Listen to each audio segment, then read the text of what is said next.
Welcome to my channel Lively English Content. I'm Uzma. Today you have lesson number 19 and our topic is present perfect tense.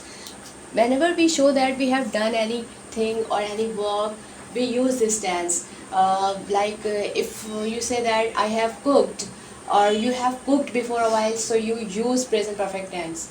So it's necessary you have to understand first the definition. Here is the definition. It's very simple to understand.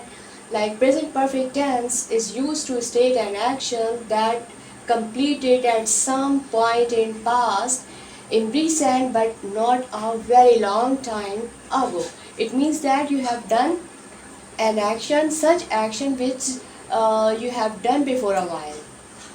Okay, and here is first formula you can understand properly. First we put subject, it means doer, and then you use has, have, the helping verb according to the subject, and the third form of verb always we use this, and the last we put object.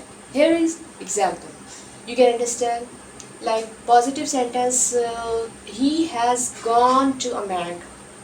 It means he has gone to America not not a very long time ago. Recently he has gone.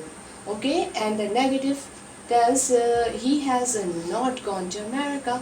Here we use a not with has. Interrogative sentence, when we talk about that, we put has first. Has he gone to America? And we put question mark at the last. You must have learned this topic. This topic is easy to understand. Kindly subscribe my channel and keep watching my videos. Thank you for watching.